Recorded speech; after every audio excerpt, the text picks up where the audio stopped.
Thank you, everybody. I just want to say that I'm extremely excited to have this opportunity to introduce our governor, not just because he's the governor, but because I admire him and respect him so much. It's sort of a career highlight, to be honest with you.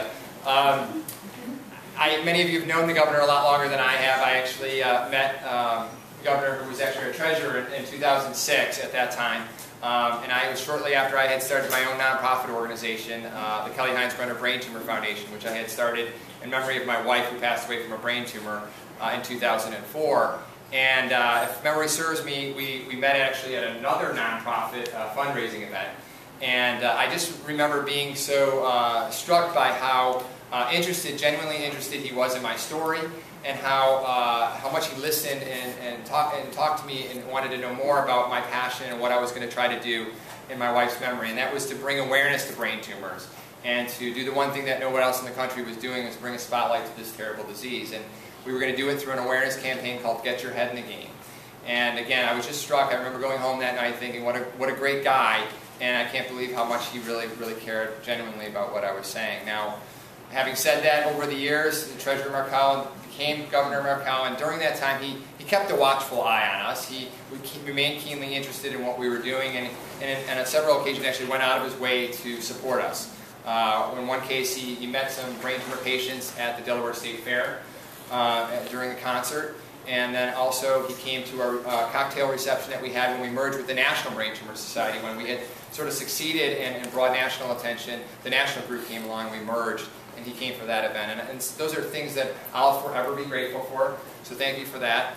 But I know that I'm not unique. I know that the governor has supported many different organizations, many of the folks in this room, in some way, shape, or form, and that's because of the guy that he is. And I'm sure that all of you feel the same way I do. As I was alluding to earlier, the fact that we have the privilege here in the state of Delaware to have access to the governor and our elected officials, that's unprecedented anywhere else in the country. But also, more importantly, to have a leader in the highest office of the state who is so genuine and so compassionate and so thoughtful and skilled and likable as well. So I think we're very blessed here in Delaware. And so, on that light note, I'll just say one other thing about the governor that I've learned over the years and has, again, just endeared me to him, and that's his love of cycling.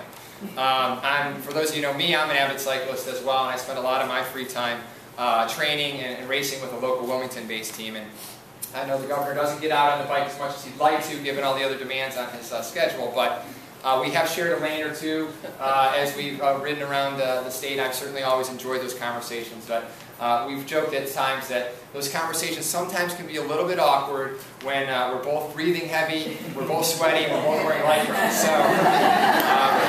So these conversations are a little bit better sometimes. So without further ado, ladies and gentlemen, please rise, please join me in welcoming our governor down.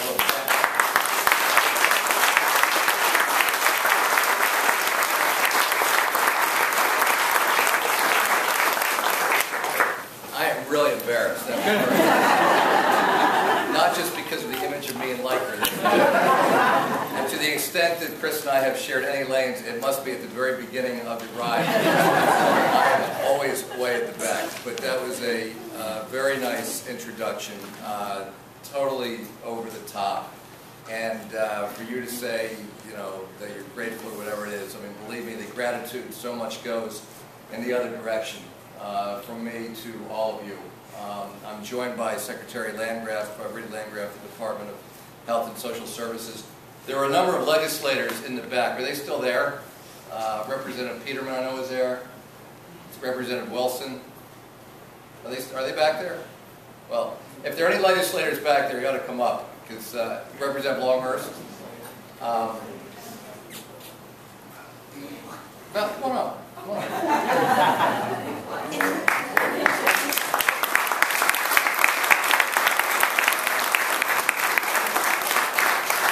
Representative Schwarzkopf, Representative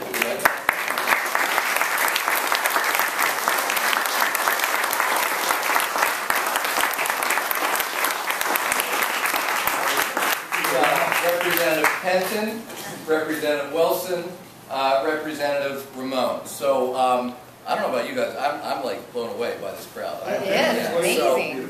So So excuse me if I'm all flustered and, and not being very articulate, but I do appreciate all of you being here.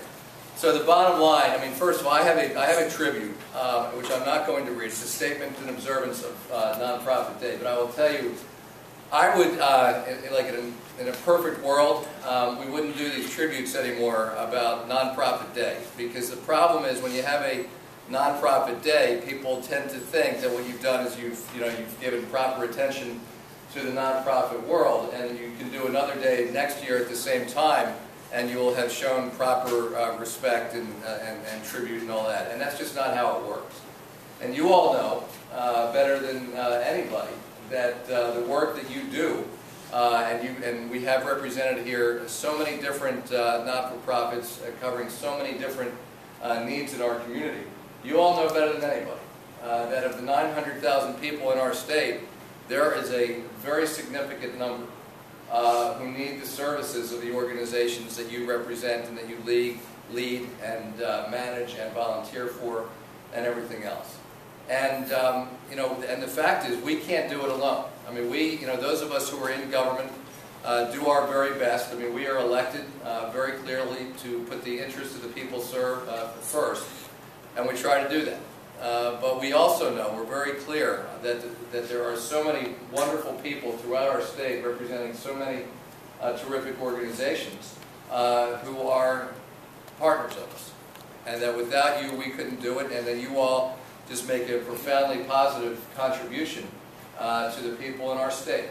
And for that, we are very, very grateful. And so, Chris, I don't know if anybody, I hope somebody was recording that introduction. No, I had a feeling.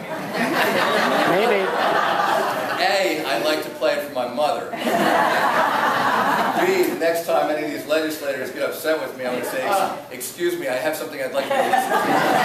So, you're just going to have to take my word for it that Chris was over the top and really very generous. But I do know how grateful Secretary Landgraf is, and so many of the other cabinet secretaries that work with all of you, how grateful these legislators are from up and down the state. You've got Democrats, you've got Republicans, you've got actually all three counties represented here, and that's what it's about.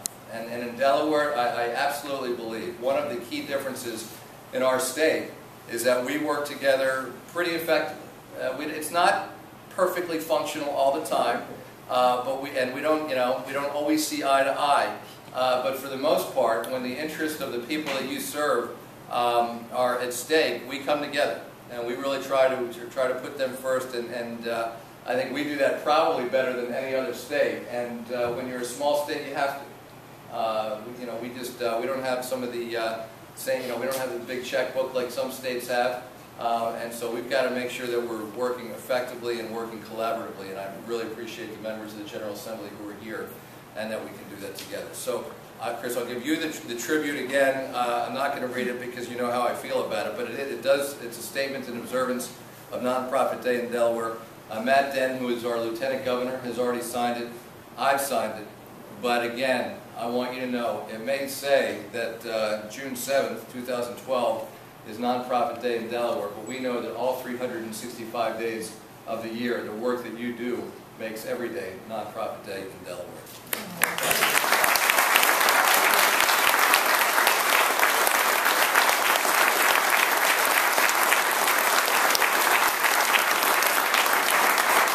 Something we all share. So, well said. Thank you so much. We look forward to keeping the open dialogue between government and the nonprofit sector, and we just appreciate you recognizing us. And thank you again. Thanks, everybody.